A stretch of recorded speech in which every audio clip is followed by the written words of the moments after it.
Bonjour à tous et bienvenue dans cette nouvelle vidéo de la chaîne Eureka. Dans cette capsule, nous allons voir la correction de l'exercice numéro 1, de l'interrogation par partie 1 sur les suites, de la classe de terminale spécialité mathématiques. Cet exercice correspond à la capacité S7 du programme de cette IPP concernant le calcul de la limite d'une suite. Voici l'énoncé de l'exercice. On devait déterminer les limites des suites UN, Vn et Wn, et on se retrouvait dans chaque cas avec une forme indéterminée telle que le quotient de l'infini ou infini moins l'infini. Et ainsi on ne pouvait pas appliquer directement les règles opératoires sur les limites, mais il fallait tout d'abord lever l'indétermination en modifiant l'écriture du terme initial et ensuite appliquer les théorèmes généraux. Prenons d'abord la suite UN. UN est égal à n puissance 4 plus 3n au cube moins 1 sur 3n puissance 4 plus 2n au carré moins 1. Par somme, on peut affirmer que le numérateur ainsi que le dénominateur ont pour limite plus l'infini, et on est ici sur le quotient de plus l'infini sur plus l'infini, qui correspond à une forme indéterminée. On va donc chercher une forme factorisée du numérateur ainsi que du dénominateur. On factorise en mettant le terme prépondérant en exergue, ici n puissance 4 en haut et en bas. On obtient alors pour le numérateur n puissance 4 facteur de 1 plus 3 sur n moins 1 sur n puissance 4, et pour le dénominateur n puissance 4 facteur de 3 plus 2 sur n au carré moins 1 sur n puissance 4. On peut encore simplifier l'expression en retirant les n puissance 4 qui sont en facteur. On a ainsi 1 plus 3 sur n moins 1 sur n puissance 4 sur 3 plus 2 sur n au carré moins 1 sur n puissance 4. À ce stade-là, avec cette écriture de la suite UN, on peut facilement calculer la limite du numérateur puis celle du dénominateur par somme, et ainsi trouver la limite de la suite UN avec la règle du quotient. On sait que l'inverse a pour limite 0, ainsi on peut dire que la limite de 3 sur n est égale à 0 et la limite de moins 1 sur n puissance 4 est égale à 0. Même chose pour le dénominateur, la limite de 2 sur n au carré est égale à 0, et la limite de moins 1 sur n puissance 4 est égale à 0.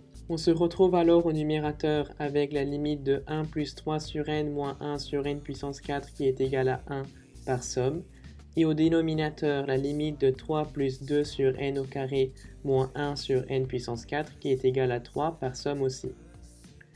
Donc, par quotient, la limite de un quand n tend vers plus l'infini est égale à 1 sur 3. Ensuite, nous avons la suite Vn avec exponentielle de 2n plus 1 sur exponentielle de 2n plus exponentielle de n plus 1. Avec cet exemple de la suite Vn, on peut également rappeler la capacité S10 qui était au programme de ce contrôle. Elle s'intitule limite des q puissance n pour les différentes valeurs de q. En effet, on sait que exponentielle a une valeur strictement supérieure à 1, et elle correspond ici à la raison q d'une suite géométrique. Or, selon la propriété admise, quand q est strictement supérieur à 1, la limite de q puissance n est égale à plus l'infini. Ainsi, dans cet exemple, la limite du numérateur quand n tend vers plus l'infini est égale à plus l'infini, et la limite du dénominateur est également égale à plus l'infini. On se retrouve alors avec le quotient de plus l'infini sur plus l'infini qui correspond à une forme indéterminée, et on doit donc chercher une forme factorisée de cette expression pour calculer la limite de Vn. On prend exponentielle de 2n comme facteur commun et on le met en exergue au numérateur et au dénominateur. On obtient ainsi au numérateur exponentielle de 2n facteur de 1 sur exponentielle de 2n plus 1. Au dénominateur, on a exponentielle de 2n facteur de exponentielle n sur exponentielle de 2n plus 1 sur exponentielle de 2n plus 1. On simplifie encore l'expression en retirant les exponentielles de n en facteur. On a alors au numérateur 1 sur exponentielle de n plus 1 et au dénominateur 1 sur exponentielle n plus 1 sur exponentielle de n plus 1. À présent, après avoir modifié l'écriture de Vn, on peut facilement calculer la limite du numérateur et la limite du dénominateur par somme, puis trouver la limite de la suite Vn en utilisant la règle du quotient.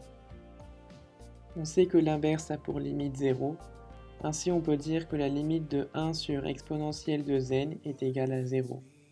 Pareil pour le dénominateur, par inverse, la limite de 1 sur exponentielle n est égale à 0.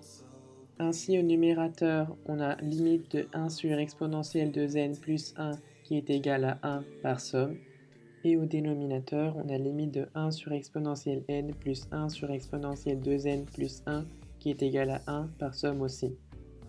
Donc, par quotient, la limite de la suite Vn quand n tend vers plus l'infini est égale à 1. Enfin, prenons la suite Wn, définie par racine de 2n moins 1, moins racine de 2n plus 1. On sait que la racine carrée admet pour limite plus l'infini, et ici on est dans le cas de plus l'infini moins plus l'infini, ce qui correspond à une forme indéterminée. On doit ainsi faire apparaître une expression conjuguée pour simplifier cette écriture. Pour avoir l'expression conjuguée de Wn, on change cette différence en une somme, c'est-à-dire qu'on multiplie racine de 2n moins 1 moins racine de 2n plus 1 par racine de 2n moins 1 plus racine de 2n plus 1. Et afin de ne pas modifier la valeur de cette expression, on divise également par racine de 2n moins 1 plus racine de 2n plus 1. Au numérateur, on peut observer la forme factorisée de la troisième identité remarquable, a moins b facteur de a plus b. On développe ainsi cette expression pour obtenir a carré moins b carré. A étant égal à la racine de 2n moins 1 et b étant égal à la racine de 2n plus 1. On obtient alors au numérateur racine de 2n moins 1 au carré moins racine de 2n plus 1 au carré. On simplifie alors cette expression en retirant les racines carrées et les carrés, et on a 2n moins 1 moins 2n moins 1, ce qui nous fait ainsi moins 2 sur racine de 2n moins 1 plus racine de 2n plus 1. Avec cette écriture simplifiée de Wn, il nous est désormais possible de calculer la limite de cette suite. Au dénominateur, la limite de racine de 2n moins 1 plus racine de 2n plus 1 est égale à plus l'infini par somme. On sait que la limite de l'inverse est égale à 0, et d'après le tableau d'opération sur les limites, par quotient, la limite de Wn quand n tend vers plus l'infini est égale à 0. Merci d'avoir visionné cette vidéo, j'espère qu'elle vous a plu, et si oui, n'hésitez pas à liker et à vous abonner à la chaîne Eureka.